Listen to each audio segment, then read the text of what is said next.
और अब खबर लखनऊ से जिसने सियासी गलियारों को गरमा दिया है। दरअसल एक तस्वीर सामने आ रही है जिसमें योगी सरकार में मत्स्य विभाग के मंत्री डॉक्टर संजय निषाद नजर आ रही हैं, लेकिन उनके साथ उनके बेटे प्रवीण निषाद भी नजर आ रहे हैं जो कि सांसद हैं, जिसको लेकर सवाल उठने लगे हैं कि आखिर किस हक से मत्स्य विभाग की मीटिंग का हिस्सा प्रवीण निषाद बन रहे हैं, जबकि मंत्रालय तो उनके पिता संजय निषाद के पास है और वो खुद सांसद की भूमिका में है।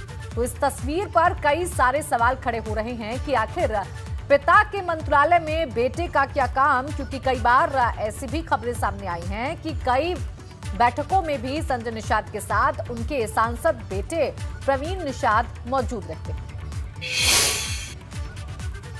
वहीं अब आपको संजय निषाद और प्रवीण निषाद की कुछ और खास तस्वीरें दिखाते हैं, जिसमें संजय निषाद के साथ उनके बेटे प्रवीण निषाद भी निरीक्षण के लिए पहुंचते हुए दिखाई देंगे।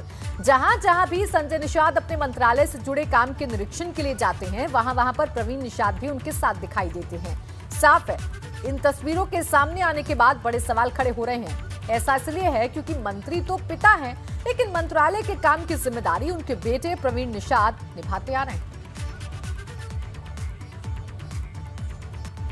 वहीं गोरखनाथ मंदिर पर हमले के आरोपी मुर्तजा अब्बासी को फिर से 14 दिन की न्यायिक हिरासत में भेज दिया गया है। आज लखनऊ में स्पेशल कोर्ट ने मुर्तजा की कस्टडी रिमांड को बढ़ा दिया। यूएपीए के आरोप में मुर्तजा की पेशी हुई थी, जिसके बाद उसे लखनऊ से गोरखपुर ले जाया गया है। तो एक बार फिर से 14 दिन की न्यायिक हिरासत मुर्तजा की बढ़ा दी गई है। स्पेशल कोर्ट में आज मुर्तजा की पेशी हुई थी।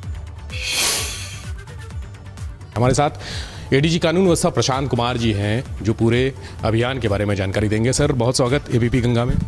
जी धन्यवाद। मुर्तजा को गोरखपुर से यहाँ ले आया गया है, अब जांच किस दिशा में आगे बढ़े? ये तो एक न्यायिक प्रक्रिया है। यूएपीए की धारा बढ़ाई गई, अब एटीएस के द्वारा उसकी विवेचना की जाएगी और एटीएस का कोर्ट लखनऊ में है, इसके लिए उनको लाया गया है। एनआईए जांच भेजे जाने की बात सामने आ रही थी। भेजे जाने की कहीं से बात नहीं आई है, वो उनके शेड्यूल सेक्शंस में है। अगर एनआईए चाहेगी तो लेगी, नहीं तो हम लोग तो उसमें कार्रवाई कर ही रहे हैं और पूरी निष्पक्षता से और पूरी शिद्दत से हम लोग इसकी विवेचना कर रहे हैं और सारे साक्ष्य एकत्रित कर रहे हैं, जिससे कि हम कन्विक्शन इसमें सिक्योर करें। बहुत शुक्रिया सर। हमारे साथ थे एडीजी कानून व्यवस्था प्रशांत कुमार जी। मुर्तजा की जांच भी तेजी से चल रही है और अब उसकी एटीएस चूंकि ट्रांसफर हो गई है विवेचना, तो एटीएस ही सारी जांच करेगी। जो सारे पर्चे हैं, जो सारे उसके आरोप पत्र हैं, जो भी चीज़ें हैं, कागजात, वो यहाँ पर मंगा लिए गए हैं। कैमरा से प्रमोद के साथ विवेक त्रिपाठी, एबीपी गंगा।